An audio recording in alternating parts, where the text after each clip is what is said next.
You've overseen 1.6 billion in annual revenue. It's no small number, right? When you go into a hotel, that you're managing, operating, developing, anything in between, what are some common practices in the first 30, 60, 90 that you're looking for? And how does that differ hotel to hotel?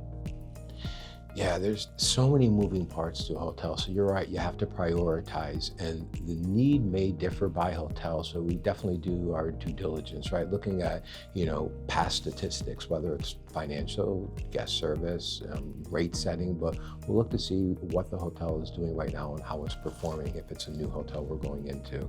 And then we'll determine from looking at that where the challenges are, and as a team we'll prioritize that. So although we prioritize the challenges, we will assign them to different team members to handle. So not everything is waiting to be handled by one person. So if it's a revenue specialty, Ryan will lead that up and he'll deal with our revenue and sales team to handle that. If it has to deal with finance or legal, IT, Eric will head he'll find the answers with his team members. And if it's operational, then I'll handle that with our operations team. But with all of that being said, we do have crossover. There'll be times I'll call Eric and say, hey, what do you think of this? Or can you help me out with this? Or I'll say, Ryan's the expert on that, call Ryan. But we'll prioritize what they are. But really the first time we walk into a hotel is how would we feel as a guest? If we walk into a hotel, unknown to the team members, what's our feeling? Are they smiling at guests? Are they talking? Is the place clean? But what we really see first is attention to detail. Not just the cleanliness, but the attention to detail in what's happening in the hotel. From the moment you drive into the parking lot or enter those front doors or pull into the parking garage, what's the attention to detail and how do you feel? So that gives us our first idea, our first thought of how the hotel is doing. And then we'll break it down into looking at revenue and expenses from there, along with culture, and guest service. And training is usually top of the list. Do you have any rituals or patterns of day zero when you're walking into the hotel to be kind of undercover and see how the asset's working that you go through? Yeah, I'm going to be doing that tomorrow, actually. So when I leave here, I'm going into another state, and visiting one of our properties, but there's a prospective hotel owner in there that we're dealing with now for a contract to manage. And this is going to give me the opportunity to go in and see that hotel with nobody knowing who I am. And I'm going to be able to, take pictures and to really assess, is what's going on now? Are they doing a good job? Do we think there's some improvement? And what would we do better? So, kind of the first thing is that maybe that incognito visit, and it's not an I got you, it's what could I learn from it and what needs to be done and how could we fix it? Maybe brainstorming how we could fix it if we had the opportunity. Do you have any funny stories of stress testing in incognito mode of a hotel? That's a good question. I have to think about that. I don't think there really hasn't been any, horror stories around that, but it's amazing the things that you would see. And one thing I always say when we talk about service, and even recently, someone said to me, well, when you were there, how did the staff treat you? Did they greet you? Were they nice to you? And my answer was yes, but I'm looking to see how they're treating everybody else, not me. It's not about me, and it's not about them knowing I'm coming. I'm really just sitting in the lobby. How are they addressing other guests? If a guest just tries to walk by the front desk, are they allowing that to happen without saying, good morning or have a good day or whatever it is, right?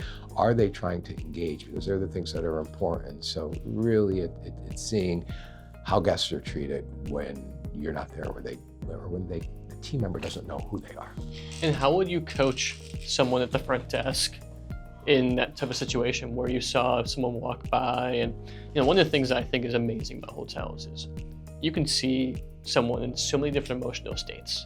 Maybe they're there for a wedding, or they're there for a grandson being born, or they're there for a sad event as well. And so that moment of interaction between the front desk and the guest is so special. How would you coach someone if you saw just someone walk by the front desk and then the front desk just let it happen?